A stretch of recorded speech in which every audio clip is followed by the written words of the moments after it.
Welcome back to the channel. My name is Jason. This is Terminally Irrelevant.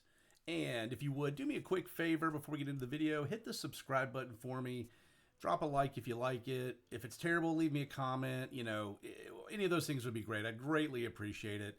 But these are things from around the web that you absolutely didn't need to know about, and now you do. You're welcome. That inspires IRL streamer haircuts everywhere. What could possibly ruin this feeling of serenity and perfection?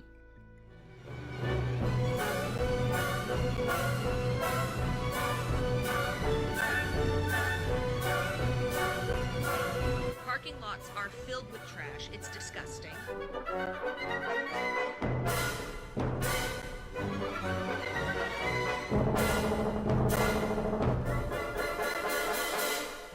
You are part of the problem. So, what exactly happened, and how does this affect the future of the car community? Starting us off today, we've got a video from That Dude in Blue. This is David. I got to meet him a couple weeks ago for like 2 seconds at a car show. And here he is. Basically what he does, he talks about all things car related, does car reviews, stuff about car shows, you know, the car industry as a whole. And his video here today is talking about an event called Slammed Enough GAT, which I didn't know about this one either. But Slammed Enough GAT is Slammed Enough Gatlinburg, as in Gatlinburg, Tennessee. And this is a car show that is put on every year up in Gatlinburg. As you can see from the video, there are just thousands and thousands of cars and even more people that show up to this thing. And the real hubbub is that they are basically causing a huge public disturbance. I mean, what do you expect, honestly, when you are inviting thousands of people to an event in what is a pretty small town? It's very quaint, very picturesque. There's already a lot of tourists there. There's all kinds of things that happen in Gatlinburg. And, you know, the reality is, if I'm being quite honest here, when you have a community of people, I'm not saying the car community is bad as a whole, but there are towards the younger side of consumers, if I'm being honest, you know, anywhere from driving age to slightly older, probably to the mid-20s. And again, not saying anything bad about people that age, but the reality is when you start renting out hotels and Airbnbs and cabins and, you know, all those things that go along with it, there's just going to be all these other bad things that go along with it. And public disturbances and this car takeover style, I think is real big in the car community, and basically just general chaos in the areas that these events take place. And the gist of this one, and I highly recommend go checking out this video, but the gist of it is that Slammed Enough GAT was basically told, no thanks, do not come back next year.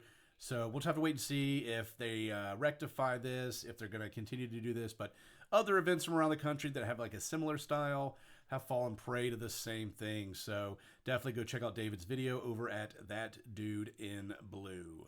Hurry, way downtown, bang, bang! Steph Curry, the greatest three-point shooter of all time.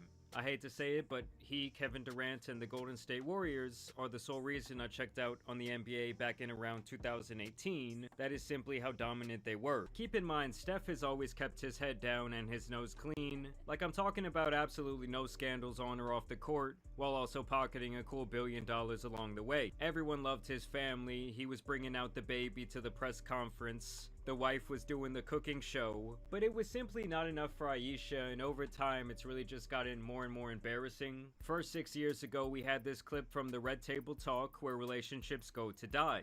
Ayesha went on there with the Sith Lord herself, and also Steph's mother of all people, and she had this to say about yearning for attention from other men. Something that really bothers me and like honestly has given me a sense of a little bit of an insecurity is the fact that, yeah, like there are all these women like throwing themselves, but me, like the past 10 years, like I don't have any of that. Like I have zero, this sounds weird, but like male attention. And so then like I begin to internalize it and I'm like, is something wrong with me? You're not looking. What? You're not Like, looking. You're not even looking. but I'm gonna tell you. All right, this next one is from my boy Jamari's channel. and he puts out some really good stuff. Love all his takes on celebrities, celebrity gossip stuff that's going on currently. And this one here is about Steph Curry's wife. And, you know, I don't keep up with basketball that much, but I do know who Steph Curry is, obviously. The guy is an absolute phenom in basketball, drops crazy threes, and it's just an all-around good player. And from what I can tell and from what it appears, is a all-around good dude, and does great stuff for the fans, and keeps himself out of trouble, which is something that's not very common in the basketball world, it seems like. And he's just a really good dude.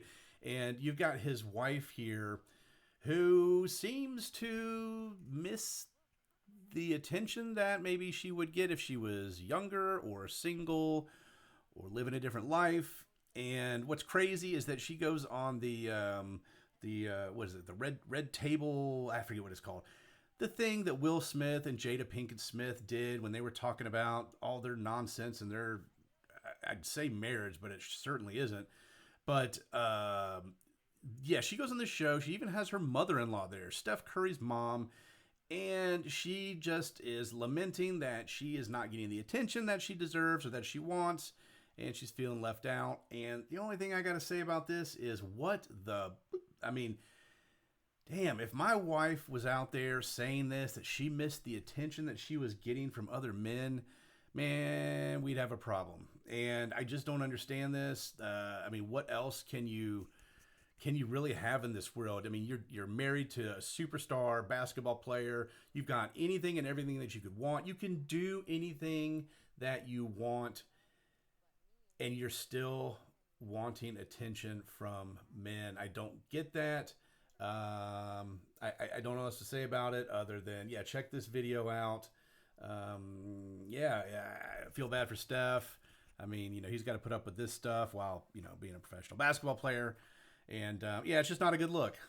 This woman's husband and her family is worth millions, hundreds of millions of dollars, I'm sure. She can do whatever she wants, and she chooses to go hang out with Jada Pinkett, you know, the Sith Lord herself, and complain about not getting more looks from guys. So don't know what to tell you, Aisha, but be content with what you got. Be happy with what you got. You got a good family. Yeah, don't ruin it over some foreign ding dong. Bad crypto scammer has been using the stories of real children fighting cancer to launch multiple rug pulls in a row, making millions off of the suffering of families in their most vulnerable moments. And I mean, when I came across this story, I just felt disgusted, disappointed, sad, because today we're covering one of the most pathetic examples of a person I've even covered in a while. Because what started as a pattern of suspicious token launches quickly unraveled into one of the cruelest crypto scam operations I've seen in a long time, where real GoFundMe pages for sick babies became a foundation for fake charity tokens that disappeared overnight, leaving investors and the victims with nothing while the scammer celebrates his profits. And the worst part is, this is not a new thing or a one-off thing for him. This is definitely not his first rodeo. The guy's criminal history extends far deeper than any of his crypto scams, dating back to when he was still a teenager. So this is 29. Ironically, he's 25 years old, from Florida, who's been gaining notoriety in the crypto world for all the wrong reasons. At the beginning of this year, the crypto community came across something pretty disturbing. Someone was launching meme coins on PumpFund using the stories of real children battling cancer, complete with fake accounts impersonating family members and backstories pulled directly from legitimate GoFundMe campaigns. All right, this one here is going to absolutely make you hate humanity. This one is from Atozi's channel, and he's basically talking about this crypto scammer with a twist. And this guy is a sick, sick bastard. And if anything terrible happens to him, it won't be enough. This guy, he goes by the name 29. I'm not sure what his real name is. I'm sure it'll make its way to the internet. But this guy is a complete scumbag and deserves everything terrible that's hopefully coming his way. But basically, he uses crypto scams and dying children with cancers and terminal illnesses and just all kinds of bad stuff that's going on in their lives to scam people into sending him crypto and doing basically what amounts to rug pulls or you know, I'm not sure what the term is. I don't do crypto, but basically pulling or all of the pulling all the liquidity out of a coin. He basically does this by having people send crypto to a fake charity, a fake, not a fake, but a coin that he sets up in the child's name. It's really sick. Check out Atozi's video on it. He goes into depth about this, but guy is a complete dirtbag, and you're gonna want to go out and rip this guy's face off. I'm not saying I'm against somebody doing that, but yeah, this guy's a real dirtbag, and I like to think that most people in this world don't have a mentality like this, because I wish this guy nothing but the worst. Watkins is one of the most disgusting predators in human history. He used his status as the singer of the popular emo band Lost Prophets to manipulate women into allowing him access to their children. Ian was sentenced to 35 years in prison in the UK for his crimes, but this morning he was murdered in one of the most brutal prison attacks in UK history. Buckle up, everyone, because we're going in hard. Here we go with a vid from one of my favorite YouTubers, JD Delay. If you have not checked out his channel, this dude's awesome. Former convict, former drug addict, lifelong criminal. Those are his words, not mine. He did his time. He's out in the community. He's clean. He's been sober. He's a recovery coach. He does all kinds of good stuff for people now, and basically talks all things, prison related. People going to prison for whatever the case is a huge advocate of the wood chipper for president, and I don't say I disagree. But basically, this one here is about Ian Watkins, who was the lead singer of Lost Prophets. I couldn't tell you a song that they sing. I don't care. But this guy was convicted in 2013 of some really heinous things to children. And when I say children, I mean very, very young children. And he's got this kind of weird, sick cult following who, anyways, I'm not going to get into it. I'll let you watch JD's video and check it out. But the real gist of this thing is that in 2013, he was convicted. He was put in prison for a whole bunch of years, and was going to be getting out sometime in his 60s. So I'm not sure what the exact time frame is. But about a year and a half ago, a couple inmates basically locked him in a cell, took him hostage, took turns poking holes in this guy. They eventually got him out, and the guy, he lived and was still serving his time out. Well, about a week or so ago, he woke up for chow, and a guy jumped on him, did the old yoink yoink, and he did not make it. So this disgusting pedo of a person is no longer breathing the same air as us, and I can't say that I'm upset about it, but go check out JD's channel for all the details. Love this guy. JD Delay, if you see this, love your channel, man. Good work. Yeah, it's not a very good time to be Emma Watson, is it? From child actor to indie darling to big budget star, and finally to whiny, controversial and divisive activist, increasingly disconnected from reality and now publicly ridiculed by one of the biggest names in modern culture in what may go down as the most savage dressing down in history. Ever since she exploded onto the big screen with the Harry Potter franchise, her acting has carried her to the very cusp of A-level stardom before it all came to a shuddering halt in one of the most baffling acts of career self-sabotage outside of Rachel Zegler. It's Hollywood, baby. A woman who pinned her reputation, her public image, and her entire worldview on whatever happened to be most popular at the time, never considering that the cultural winds might change and what's popular today might not be popular tomorrow. So saddle up, dear viewer, grab your wizarding wands and whatever other stupid shit they use in Harry Potter, and let us examine the crash and burn of Emma Watson. All right, last one I got for you today is from The Critical Drinker. If you're not familiar with The Critical Drinker, I highly recommend his channel. He is kind of all things movie reviews, all things going on in Hollywood, the big Hollywood movie machine, and I can't recommend him enough. Highly entertaining videos. Go check out his channel. But this one here is about Emma Watson, and if you don't know, Emma Watson was in the news sort of just recently, not for anything good that she did as an actor or anything, but because she basically just got nuked by J.K. Rowling. And if you don't know, Emma Watson starred in the Harry Potter series. J.K. Rowling is the author that wrote the entire series, basically made Emma Watson's career, created the life that she's got today because of her. And Emma Watson basically spat in her face. These two are both liberals. They should get along pretty well. However, Emma Watson had a more progressive take on transgenderism a bunch of years ago when it was when it was more popular. I feel like transgenderism is slowly starting to fade away. I hope people are pushing back against it. I feel like it's starting to happen. But J.K. Rowling had a stance on transgenderism that Emma Watson didn't like, and she did not think it was good for society, J.K. Rowling.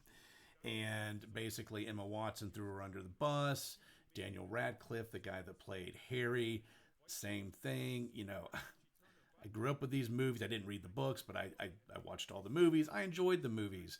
However, as a side note here, what makes actors and actresses think that they can tell us how to live our lives or what we're supposed to think? I mean, it's a serious question because it happens so rampantly in Hollywood with politics and, you know, societal things that we should be doing.